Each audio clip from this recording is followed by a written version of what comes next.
Human remains were unintentionally found in a sealed well close to an abandoned warehouse in Opino, south of Vigo, and close to the Portuguese border in February 2021 by a worker.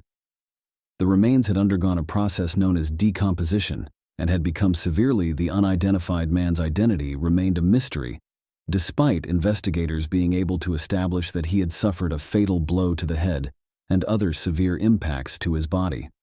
This was because of a process known as saponification, in which bacteria that thrive in a warm, wet environment turn a body into a wacky, soapy substance that is completely unrecognizable. The DNA test results revealed no matches to any known or missing person in police databases. When the investigation came to a standstill in 2022, the Guardia Civil Police Force turned to Fernando Kula, a forensic scientist from the Institute of Legal Medicine in Galicia. Forensic facial reconstruction involves using a combination of anatomy, anthropology, and artistic interpretation to reconstruct a face from skeletal remains with the help of artist Alba Sanin.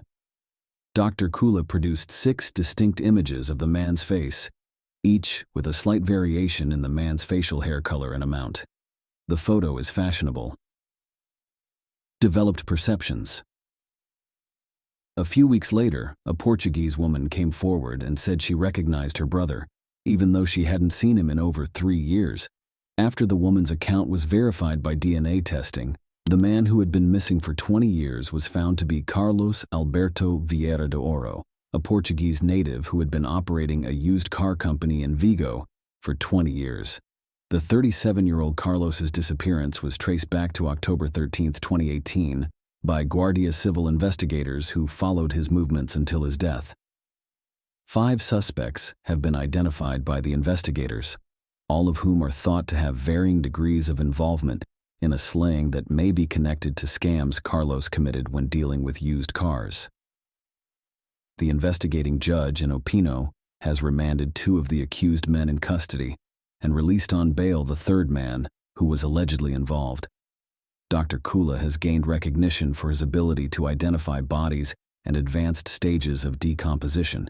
He has worked at Darwin Cemetery in Falkland, where the International Committee of the Red Cross has spearheaded an initiative to provide names to over 120 soldiers from Argentina who are currently unknown.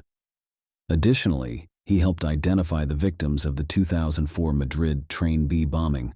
He also gave a face to Manuel Blanco Romasanta, the first known serial killer in Spanish history, who murdered 13 people in the 1800s, claimed a curse had turned him into a wolf.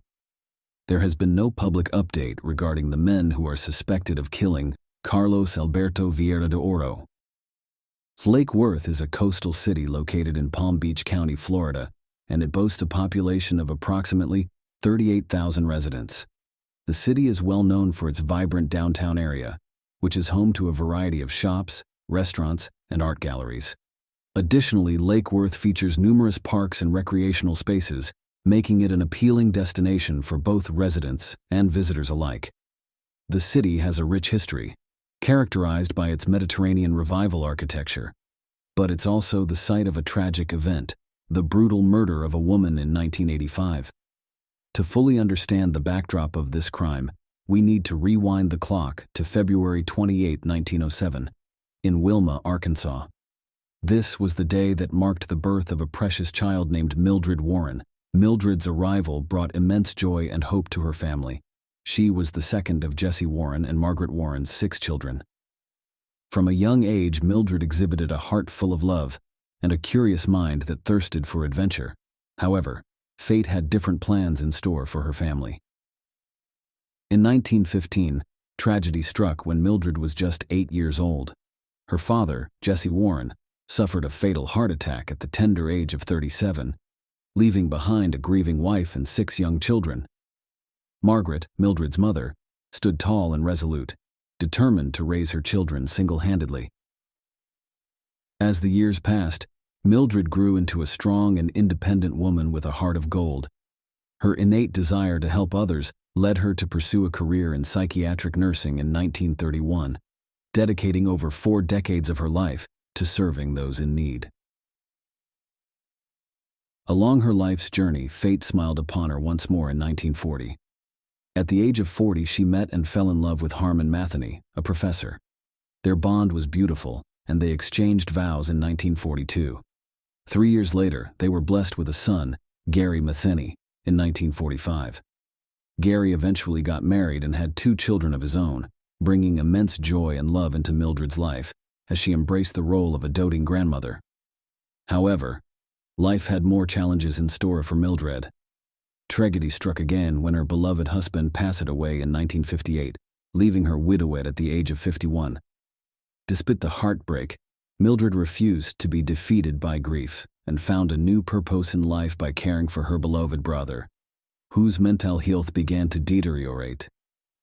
With her nursing background, Mildred was well equipped to handle the challenges that came with caring for her brother, and she did so with grace and compassion. As the years went by, Mildred's health started to decline, and her memories began to fade away. She was diagnosed with Alzheimer's and dementia, which made it increasingly difficult for her to manage even the simplest of daily tasks. Nonetheless, her determination remained relentless, and she found herself needing more and more assistance with everyday activities. While it was heartbreaking for her family to witness her struggle, they were committed to providing her with the care and support she needed. Ultimately, it became evident that Mildred could no longer live independently and had to rely on others for help. The decision was made to relocate Mildred from her home in Arkansas to live with her sister Gladys in Lake Worth, Florida. This transition was not without its challenges, as Mildred's condition made it difficult for her to adapt to her new surroundings. Her mind often felt like a confusing maze, causing her to reminisce about visiting her long-departed parents at their childhood home, oblivious to the reality that they were no longer alive. Mildred's confusion grew worse with time, and she required constant supervision to prevent her from wandering off. Despite the best efforts of her family, it was impossible to keep a watchful eye on her 24/7. Tragedy struck on April 27, 1985, when a family misunderstanding resulted in Mildred Matheny venturing out alone in the afternoon. Her sister Gladys had last seen her around 3 p.m. that day, but less than an hour later, she reported Mildred as missing to the authorities in Lake Worth. The family's worst fears were confirmed when, 7 hours later, at approximately 10 p.m., Mildred was discovered naked and unresponsive by passers-by on the desolate old Indian Town Road in Jupiter, Florida.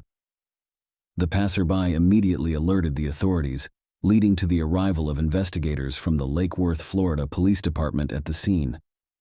The sight that greeted them was gruesome and horrifying. A frail, naked figure lay motionless on the ground, surrounded by pieces of discarded clothing, with signs of a violent attack apparent. Blood and broken dentures were scattered near her battered body, and her head and face bore severe injuries. Mildred was barely conscious, and she was quickly rushed to Martin Memorial Hospital in Stuart, in critical condition. The assault on Mildred was beyond comprehension, and her injuries were so severe that even the hospital staff struggled to conduct tests due to her unresponsive state. Despite their best efforts, Mildred Matheny succumbed to her injuries 11 days later, on May 8, 1985, at the age of 78. On that fateful day, at 12 p.m., the medical examiner's report confirmed that she had been assaulted, and her cause of death was attributed to a homicide caused by cardiac arrhythmia, a skull fracture, internal bleeding, and other injuries sustained during the brutal attack.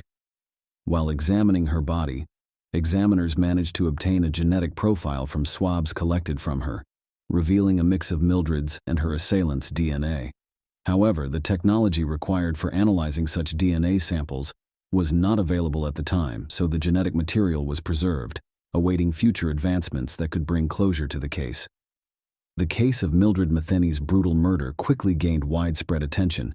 News of the heinous crime spread like wildfire, capturing the interest of news channels, publications, and the public across the state of Florida. Conversations about the case echoed in coffee shops, on the streets, and in homes. Investigators launched a thorough canvassing of the neighborhood, hoping to gather any information that might lead them to the perpetrator. It was during this intense investigation that a young couple stepped forward with crucial information in May 1985. The couple consisted of 21-year-old Ty Martin and 28-year-old Robert Steffi.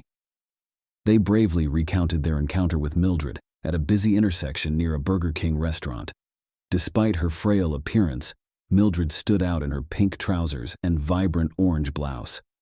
Concerned for her well-being, the couple engaged her in conversation for about 15 minutes. Suddenly, a 1967 brown Oldsmobile, two-door Delta 88 Holiday Coupe pulled up beside them, and a man with blonde hair and a missing front tooth claimed to be a neighbor, offering Mildred a ride home. Without hesitation, Mildred entered the car and left with the stranger. However, despite the young couple's report, investigators faced a frustrating roadblock in their quest for justice. They were unable to locate the car or identify the stranger who had offered Mildred a ride that day. Frustrated by the lack of progress, they turned to the media for assistance. In June 1985, a Crime Stoppers reconstruction was filmed in an effort to jog people's memories and potentially uncover new leads. However, even this effort did not yield a breakthrough. For the next 35 years, the case remained cold, and Mildred's killer remained at large. Loved ones were left to wonder if justice would ever be served. Finally, in March of 2021, a breakthrough occurred, thanks to the relentless and dedicated work of the Cold Case Homicide Unit. They utilized the latest advancements in DNA processing technology to re-examine the case. The DNA samples from Mildred's case were submitted to the state's database, and a forensic scientist with the Palm Beach County Sheriff's Office took on the mission to uncover the truth. Despite the limitations posed by the previous analyses, which had depleted much of the swab's cotton tips, the forensic scientist refused to give up. Instead, she employed a clever solution by collecting DNA from the wooden bases of the swabs, utilizing cutting-edge software. Through this innovative approach, a partial genetic profile of the unknown DNA found on Mildred was created, using the Combined DNA Index System, CODIS, which holds a vast database of convicted offenders' DNA. This breakthrough provided a crucial lead in the search for the perpetrator. The buzz surrounding the long cold case was reinvigorated as news of the DNA match spread. The Florida State CODIS DNA database revealed a link between the DNA profile found in Mildred's case and the DNA of an offender identified as Richard Curtis Lange, a 62-year-old man born on April 13, 1960, in Florida. Lange had a troubling criminal history, with an aggravated assault conviction on his record by the age of 25. Shockingly, he had managed to avoid jail time on both occasions, receiving only probation. However, Lange's criminal activities did not stop there. Records showed that he was later convicted on weapons charges in both 2006 and 2012, spending some time behind bars. Lange's history of violence and brushes with the law raised questions about whether his unchecked behavior played a role in the heinous crime against Mildred. Confirmation of his involvement required further investigation and a direct DNA saliva sample from Lange himself. To obtain this final confirmation, the sheriff's office secured a DNA confirmation search warrant against Lange. Detectives made their way to Lange's residence in Boynton Beach, Florida, which was approximately 10 minutes from where Mildred was allegedly kidnapped. They collected a sample of Lange's DNA, which ultimately confirmed the match to the DNA found on the victim. Despite Lange's vehement denials of involvement in Mildred's murder, the DNA evidence left no room for doubt. With the DNA confirmation in hand, the case that had remained cold for decades was finally heating up. The trial of Richard Lange began on April 5, 2021, in a West Palm Beach courtroom. The courtroom was filled with tension as all eyes were fixed on a small vial containing preserved genetic material, a tiny but powerful piece of evidence that had the potential to unravel the mystery that had shrouded Mildred Matheny's murder for decades. Prosecutors meticulously outlined their case, arguing that the DNA unequivocally belonged to Richard Lange.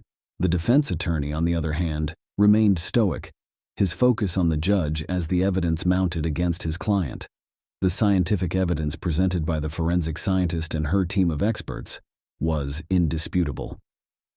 DNA analysis demonstrated that the likelihood of the genetic sample belonging to anyone other than Lang was infinitesimal, with the odds being 27 quadrillion times more in favor of it being his DNA.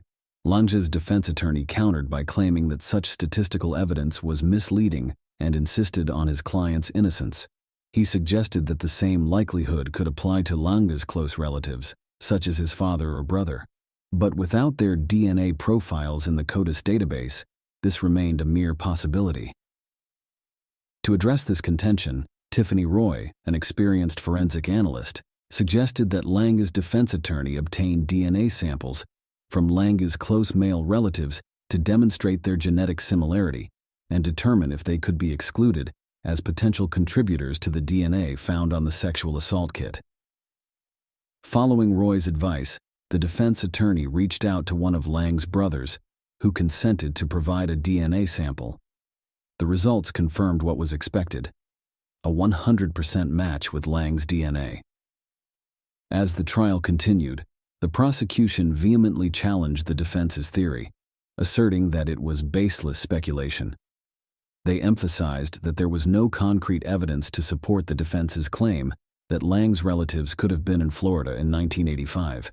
Records indicated that Lang had only moved to Boynton Beach from Massachusetts in his 20s and had no known connections to Florida before that. After 2 intense days of court proceedings, the final verdict was announced, and justice was served. Richard Lang was found guilty of first-degree murder and battery, finally bringing closure to a case that had remained unsolved for 38 long years. Despite sitting in a wheelchair during the trial, Lang remained calm and composed, occasionally nodding off during slower parts of the proceedings.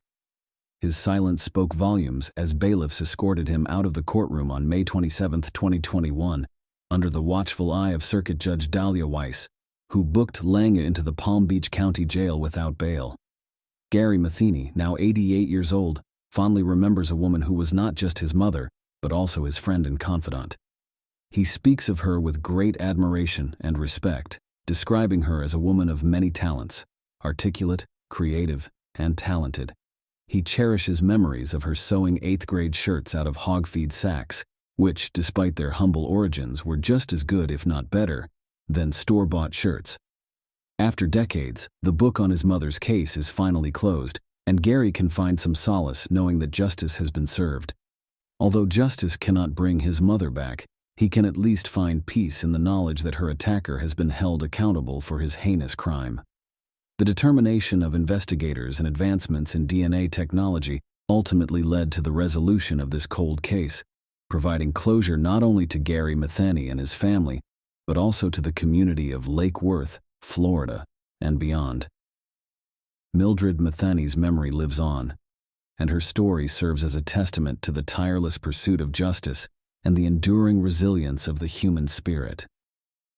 In the serene Nakamixon Township, nestled within the rural confines of Bucks County, Pennsylvania, a tranquil community thrives, with approximately 3,000 residents calling it home. This picturesque area is renowned for its unwavering dedication to preserving natural beauty and promoting tourism. However, this peaceful setting was forever scarred by a heinous crime that unfolded in 1980, casting a long shadow over the region. On the ill-fated day of September 18, 1980, a construction worker toiled away on a cottage undergoing renovations. The cottage was nestled amidst the dense woods off Center Hill Road, approximately 1 mile south of its intersection with Kintner Hill Road in Nakamixon Township. In the midst of his labor, fate led him to stumble upon a gruesome sight, a lifeless body concealed beneath the wooden structure. This grim discovery shattered the tranquility of the forest, leaving the entire community in mourning and investigators grappling with an enigmatic puzzle. The lifeless body, upon its grim revelation, was conveyed to the morgue, where it underwent a thorough examination under the skilled hands of the medical examiner. The results were chilling. The man had sustained 4 fatal gunshot wounds to the head. The victim was subsequently identified as Richard Wesley Wheeler, his identity confirmed through a fingerprint match in the records. Armed with this critical information, investigators embarked on an arduous journey to uncover the layers of Wheeler's past, seeking to unearth the truth behind his tragic demise. As the investigation into Richard Wesley Wheeler's murder unraveled, a troubling revelation emerged. Wheeler had a criminal record.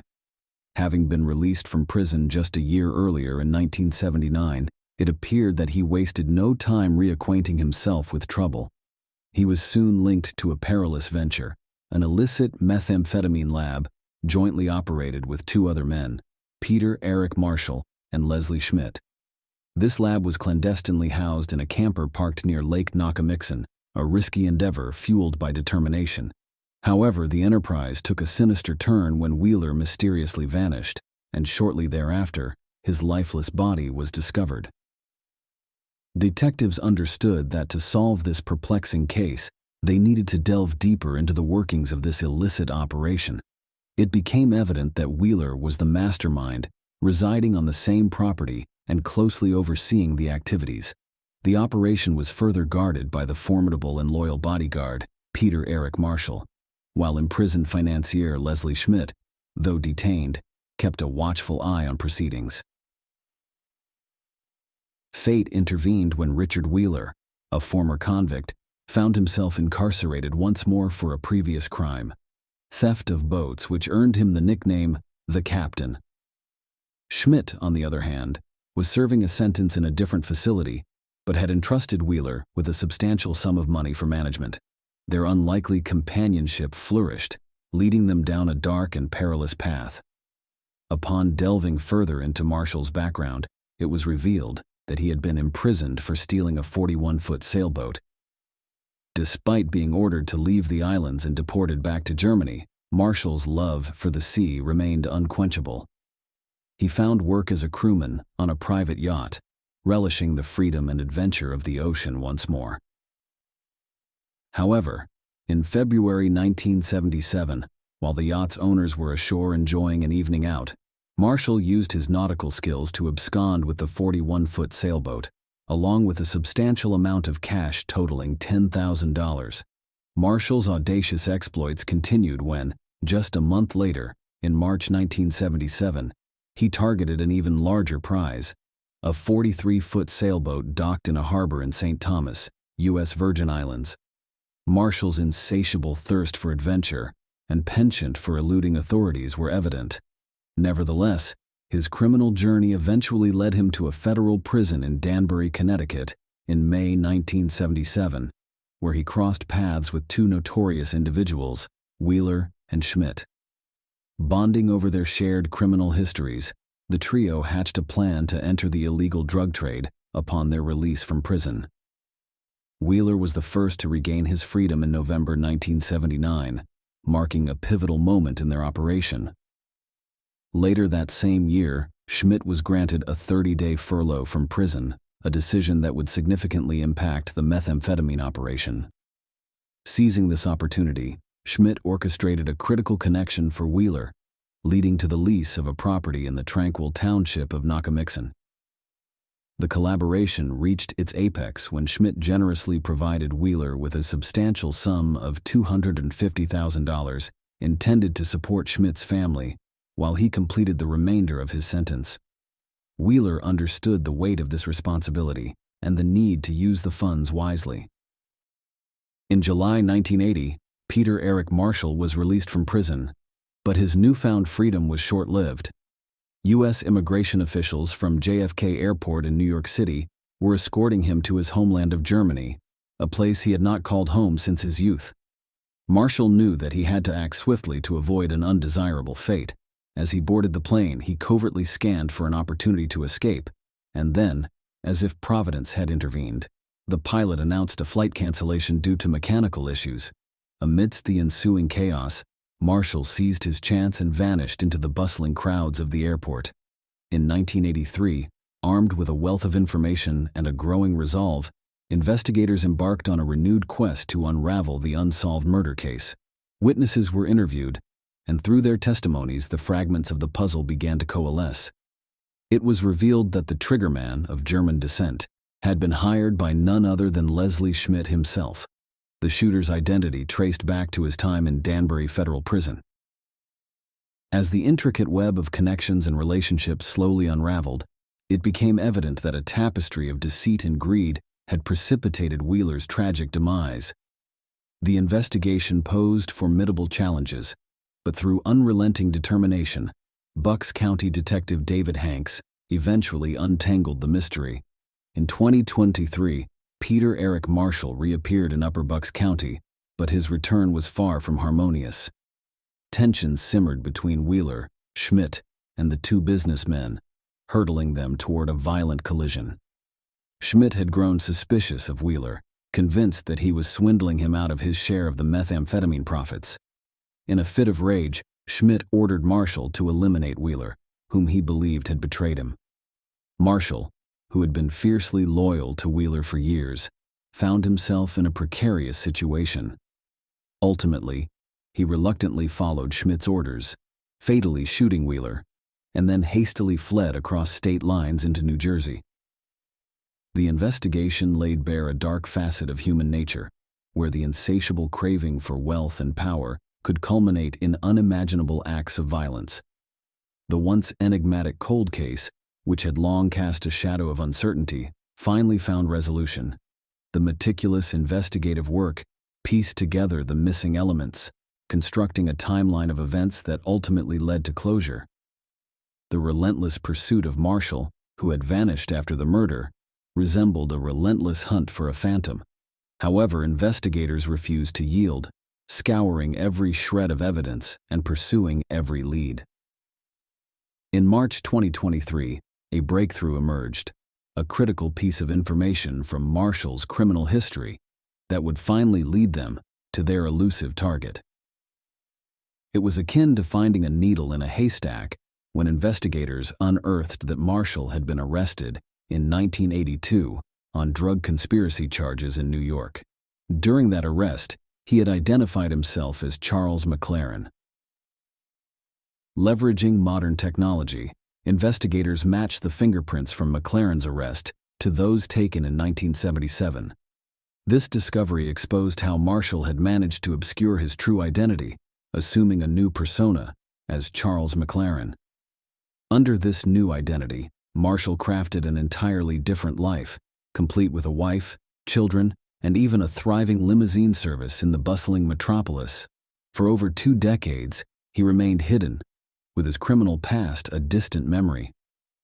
After years of relentless pursuit and the painstaking assembly of the puzzle, the Bucks County District Attorney's Office finally brought closure to the case, although the culprits had already passed away, Marshall in 2006 and Schmidt in 2022. Justice had ultimately been served for the victim and his grieving family. While the legacy of the crime and the names of the individuals involved would forever be etched in history, the resolution of the case serves as a poignant reminder that law enforcement perseveres in their quest for truth and justice. With the case now closed, the Bucks County District Attorney's Office can move forward, knowing that they have fulfilled their duty to seek justice and bring closure to a dark chapter in their community's history.